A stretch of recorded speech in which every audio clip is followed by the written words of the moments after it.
Vous écoutez le podcast Devenir écrivain par Lucie Castel, épisode 81. Bienvenue sur Devenir écrivain, le podcast pour démarrer et réussir votre carrière d'écrivain. Et maintenant, retrouvez votre animatrice Lucie Castel, autrice publiée à l'international, formatrice et conférencière. Bonjour à toi, auditeur fidèle ou simplement de passage, je suis ravie de te retrouver pour un nouvel épisode sur les concours et autres appels à texte. Avant d'entrer dans le vif du sujet, je te rappelle qu'en t'inscrivant à notre newsletter, tu reçois plein de conseils une fois par semaine. Vérifie juste qu'elle ne tombe pas dans les spams, ce qu'elle a tendance à faire. Parlons donc des appels à texte et des concours. Alors tout d'abord, je vais parler un peu de ce qu'on entend par appel à texte et par concours. Ce qu'il faut que tu saches déjà, c'est que ces appels à texte et ces concours sont organisés par différentes structures qui peuvent parfois être très diverses. C'est-à-dire que tu peux avoir des appels à texte et des concours organisés par des collectivités publiques comme le département, des communes, des intercommunalités, beaucoup la région en ce moment. Ça peut être aussi des établissements publics comme par exemple des médiathèques, mais ça peut aussi être des associations et puis bien entendu des maisons d'édition. Alors c'est important de savoir tout ça parce que évidemment que les conditions de publication et la remise des prix et les prix en tant que tels seront de nature différente selon qu'il s'agit d'une région ou qu'il s'agit d'une maison d'édition. Et je ne hiérarchise pas du tout les deux, c'est juste que ça expliquera pourquoi est-ce que certains concours et appels à texte ne donnent pas les mêmes types de prix que lorsqu'ils sont organisés par une maison d'édition. Et donc évidemment, tout ça pour faire le lien avec ce que je vais te raconter un peu plus tard, à savoir être très vigilant sur les conditions d'organisation de ces concours et le règlement intérieur de ces concours. Et de ne pas demander à un concours ou un appel à texte organisé par une médiathèque la même chose que tu pourrais demander à un appel à texte organisé par une maison d'édition. Une fois que l'on sait ça, après, évidemment, on peut regarder de quel thème il est question dans l'appel à texte, notamment, et évidemment les conditions de publication et évidemment le prix. Il faut savoir que ces appels à texte et ces concours s'adressent à la fois à des auteurs qui débutent, donc des auteurs qui n'ont jamais été publiés, soit en auto-édition, soit en édition traditionnelle, et évidemment c'est indiqué dans le règlement intérieur de ces appels à texte et de ces concours, mais tu as aussi d'autres concours et appels à texte qui, eux, peu importe que tu aies publié une fois, deux fois, 4 fois, 10 fois, ou que tu n'aies jamais fait l'objet d'une publication, le concours est ouvert à tous. Donc il faut bien regarder, encore une fois, le règlement parce que certains appels à texte sont moins ouverts que d'autres. Alors, en fait, souvent, ces appels à texte, et c'est important de le comprendre pour la suite, mais souvent, ces appels à texte ou ces concours, c'est un peu synonyme. C'est-à-dire que ce soit un concours ou un appel à texte, parfois le prix varie un peu, mais ça reste toujours un thème que l'on soumet à des auteurs plus ou moins débutants ou confirmés, et on leur demande de produire un texte. Et ce texte, en général, il a un nombre de mots spécifique. Et très clairement, c'est souvent ces appels à texte sont organisés parce qu'ils répondent à un événement particulier. Alors je vais te donner des exemples parce que ce sont des appels à texte dont j'ai pris connaissance il y a peu. On a une ville du Sud qui organise un concours littéraire et le thème imposé sur ce qui est une nouvelle de mémoire, c'est l'histoire de la tauromachie dans la région. Donc ça ne va pas au-delà que ce thème-là, donc c'est très large et tu peux faire à peu près tous les genres littéraires que tu veux, du moment que ça a un lien avec l'histoire de la tauromachie dans cette région évidemment très précise. De toute façon, lorsqu'il s'agit d'une collectivité publique ou d'une région, un département ou une commune, tu peux être sûr que la thématique a un lien avec l'histoire locale, les traditions locales ou un événement typique de la région. Très clairement, ce qui n'est pas le cas lorsqu'il s'agit d'une maison d'édition. Donc, c'est la raison pour laquelle tu as vraiment autant d'appels à texte et de concours qu'il est possible d'imaginer. Et j'ai envie de te dire, c'est ce qui va aussi impliquer que que tu regardes bien ce que tu as droit et ce que tu obtiens avec ces appels à texte et ces concours, parce que comme ils sont très très très différents, d'horizons très très divers et organisés par des structures véritablement différentes, tu n'obtiendras pas le même résultat et donc il ne faut pas te tromper et surtout il ne faut pas penser que ces appels à texte et ces concours sont tous sur le même pied, ça c'est important de le savoir. Alors, très clairement, souvent, la question que on me pose, c'est est-ce que c'est intéressant, dans le cadre d'une carrière d'auteur, de passer par un concours ou un appel à texte? En d'autres termes, est-ce que ça a un impact positif sur l'avancée de notre carrière d'auteur? Et en gros, on peut imaginer, évidemment, de se dire que si on a remporté un appel à texte ou un prix littéraire suite à un concours, est-ce que ça va nous faciliter la tâche si on veut soumettre le prochain manuscrit à telle ou telle maison d'édition? Est-ce qu'on aura de meilleures conditions de signature de contrat ou pas? Alors, encore une fois, évidemment, ce que je te raconte, ce n'est que le fruit de mon expérience, de ce que j'ai pu avoir comme sujet de discussion avec des professionnels du livre, évidemment, hein, donc ça n'engage que moi, et je t'encourage à faire évidemment tes propres expériences, mais de par ce que j'ai pu constater autour de moi, on va pas non plus se mentir, même si le concours est organisé par une très grande maison d'édition par exemple, même si le prix littéraire a l'air plutôt prestigieux, ça ne va pas non plus changer radicalement le circuit et la voie de ta carrière future. Alors ce qui est très intéressant, c'est notamment de lire certaines interviews d'auteurs qui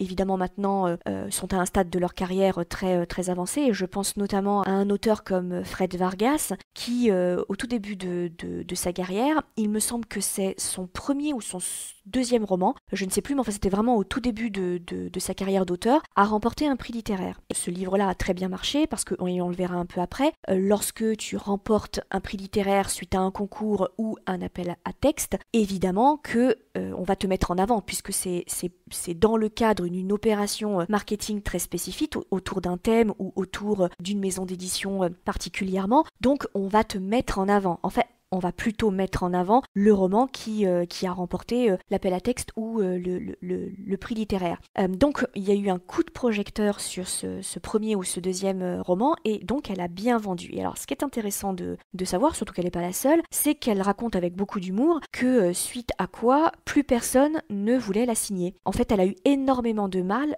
à rebondir après ce succès littéraire et réussir à trouver une nouvelle maison d'édition et surtout faire aussi bien et évidemment beaucoup mieux que les ventes qu'elle avait fait suite à ce premier roman qui avait remporté un prix littéraire. Et évidemment, elle n'a de valeur que d'exemple, mais ça n'est vraiment pas la seule en fait. Il y a plein d'auteurs qui, suite à leur victoire dans le cadre d'un appel à texte ou d'un concours, et qui ont été mis en avant le temps de l'opération marketing faite autour de ce fameux thème et de ce fameux concours-là, sont ensuite soit tombés dans l'oubli, soit ont mis très longtemps avant de revenir au niveau de notoriété et de vente qu'ils ont eu au moment où ils ont remporté ce concours-là. Donc ce que je veux te dire par là, c'est que lorsque on parle d'appel à texte et de concours, la question que tu dois surtout te poser, c'est est-ce que le thème me plaît et est-ce que la structure qui organise ce concours et cet appel à texte, que ce soit une maison d'édition ou que ce soit une autre structure, te parle. Est-ce que tu as envie de collaborer avec cette structure-là et est-ce que tu as envie de travailler sur ce texte-là?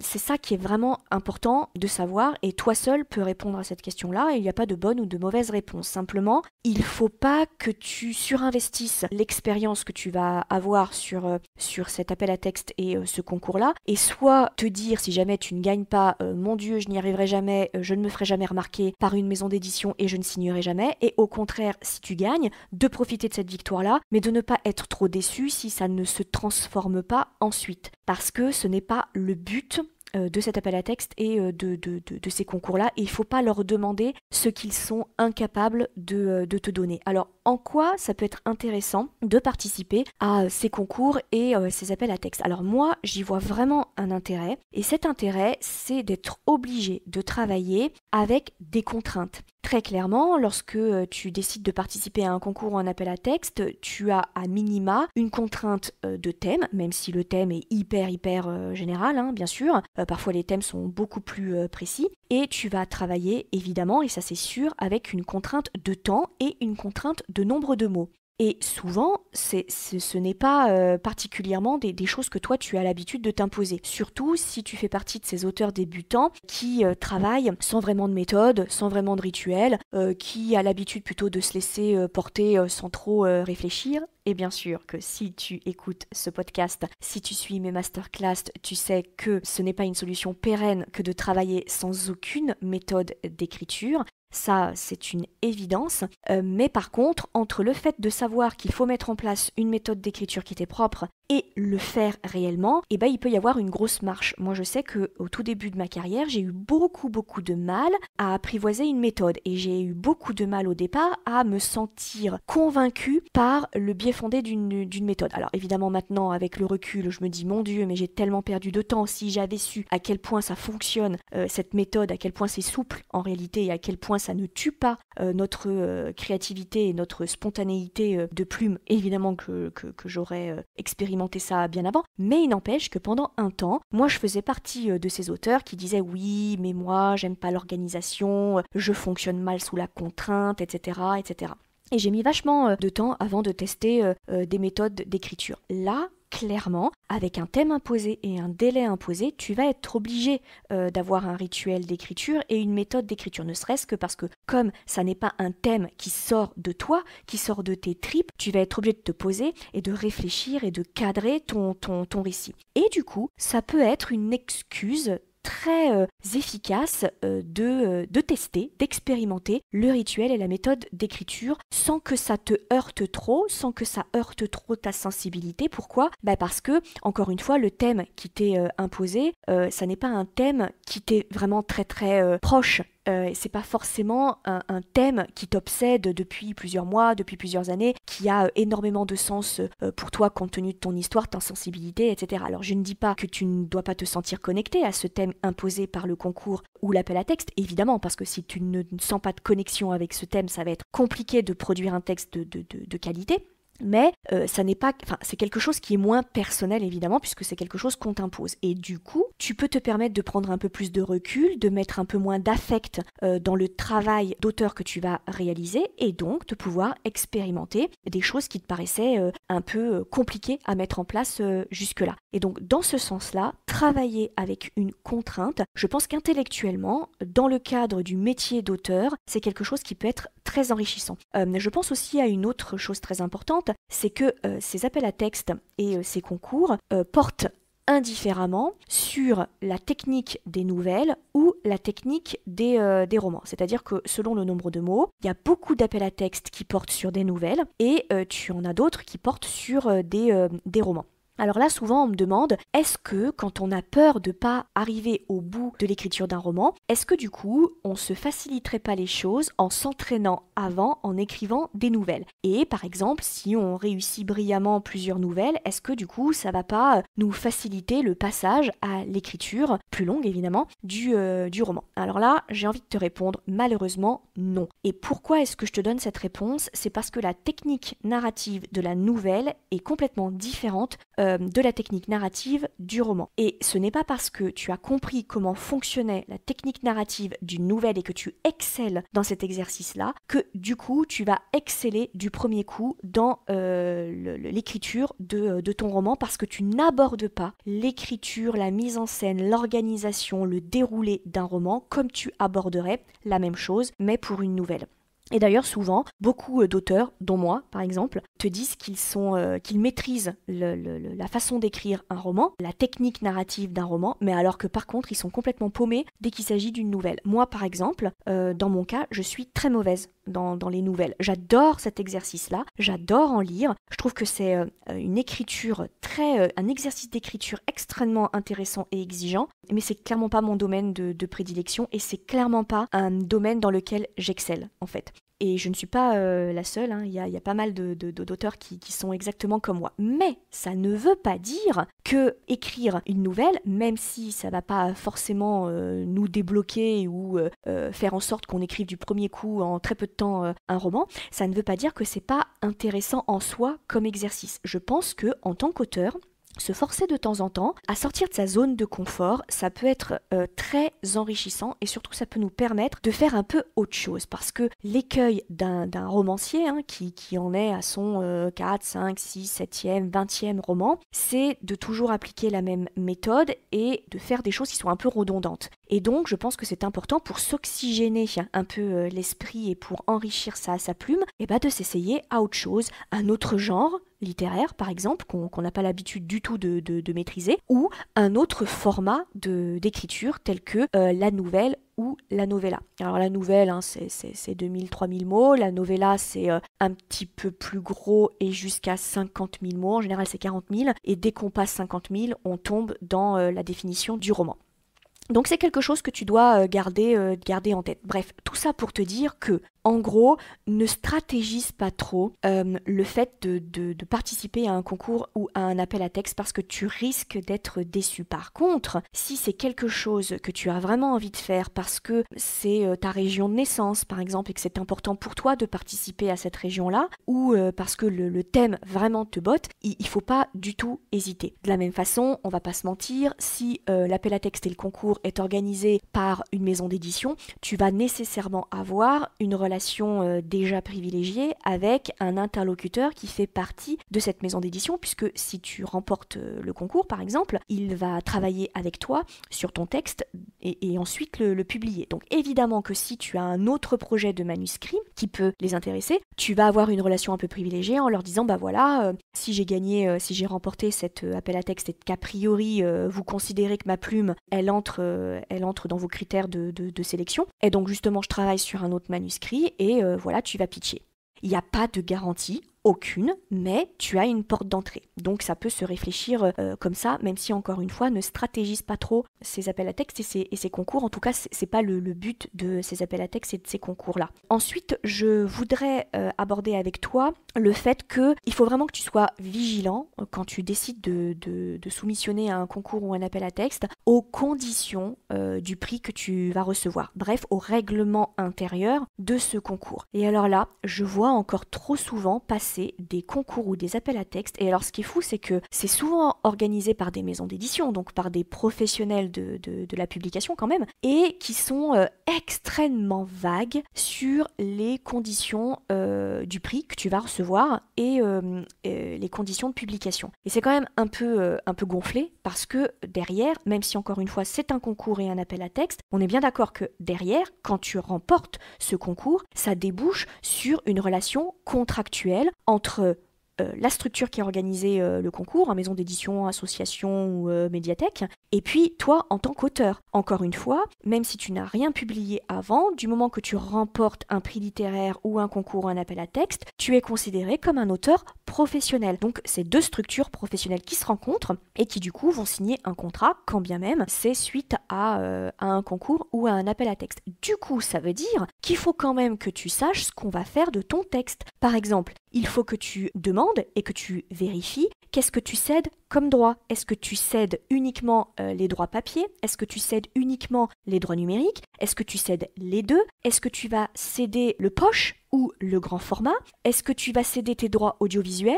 Ça c'est quelque chose qu'il faut que tu saches, parce que si par exemple la maison d'édition ne te publie qu'en numérique, il n'y a aucune raison que tu cèdes tes droits papier. Et donc tu vas pouvoir donner tes droits papier à une autre maison d'édition. Si il n'est absolument pas question de te vendre au niveau des publications audio, qui sont en plein essor en ce moment, il n'y a aucune raison que tu cèdes tes droits audio qui font de toute façon l'objet d'un contrat à part. Si par exemple tu as une publication papier, il est quand même intéressant de savoir à combien d'exemplaires tu vas être publié. Parce que si tu es publié à 50 exemplaires, est-ce que ça vaut vraiment le coup que tu fasses cet appel à texte, sauf si vraiment tu es enthousiasmé à l'idée du thème? C'est quelque chose qu'il faut que tu saches.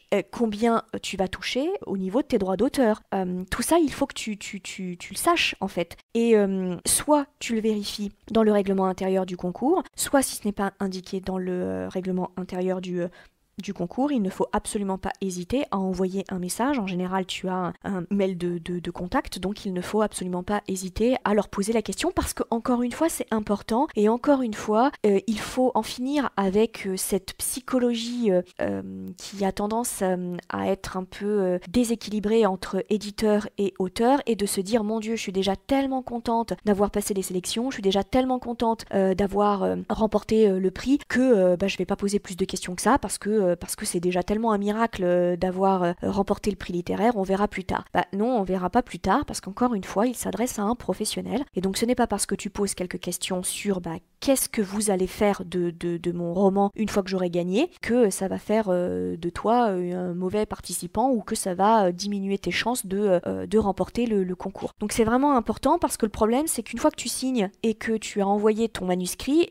implicitement, tu as accepté tout ce qui était inscrit dans le règlement intérieur et des fois tu as quelques surprises. Par exemple, j'ai déjà vu des appels à texte où même si tu ne remportais pas le concours, tu ne pouvais pas faire grand chose de ta nouvelle et de ton manuscrit. Et c'est un peu dommage parce que même si tu ne remportes pas le prix littéraire ou l'appel à texte, tu as écrit toi une nouvelle ou tu as écrit un roman. Et du coup, c'est un peu dommage de ne pas exploiter ce roman que tu viens de finir ou cette nouvelle. Cette nouvelle, clairement, même si c'est compliqué de signer avec une maison d'édition, les nouvelles c'est un peu plus compliqué, mais si tu te décides à te lancer dans l'auto-édition, écrire une nouvelle et l'auto-éditer et l'offrir, c'est-à-dire en faire un freebie, ce qu'on appelle un freebie, ça peut être extrêmement intéressant d'un point de vue marketing parce que ça te permet de grossir ta mailing. Et si jamais tu as écrit un manuscrit dont tu es évidemment fier parce que tu as tout donné dedans, ça peut être intéressant de le soumettre à un autre éditeur puisque maintenant tu l'as écrit. Donc ça c'est important de le vérifier.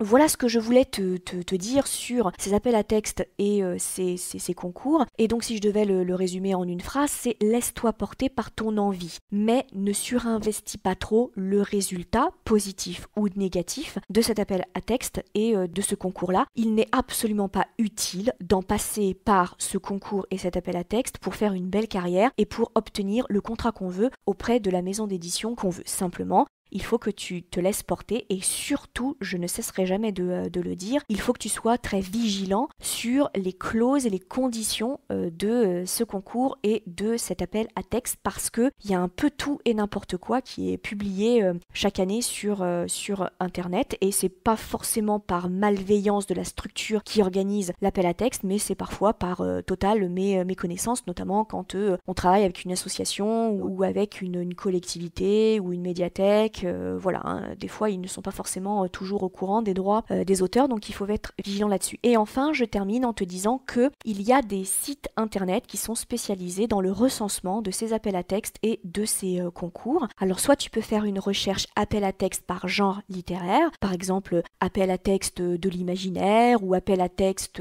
polar, etc. Soit ce sont des sites qui recensent absolument tous les appels à texte du plus petit au plus gros et quelle que soit la région et la structure qui l'organise. Donc je t'encourage à faire une petite recherche sur internet pour voir un petit peu ce qui sort, si c'est effectivement un exercice que tu veux tester dans un avenir plus ou moins proche. Voilà, j'espère que ce que je t'ai raconté dans ce podcast va t'aider à y voir un petit peu plus clair sur ces appels à texte puisqu'on démarre 2021, donc tu vas en voir émerger de plus en plus et j'espère que ça t'aidera à prendre la bonne décision et la bonne décision évidemment c'est la tienne. Je te dis à très bientôt.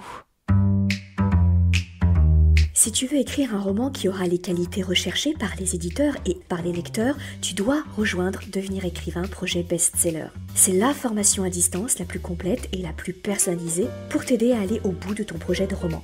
Rejoins sans plus tarder mon équipe de professionnels du monde du livre et moi-même sur licares.fr, licares.fr, afin de ne pas manquer la prochaine session de formation qui démarre le 8 février 2021. Beaucoup de nos anciens élèves sont en train de réaliser leur rêve de professionnalisation et de publication. Il n'y a aucune raison pour que ça ne t'arrive pas à toi.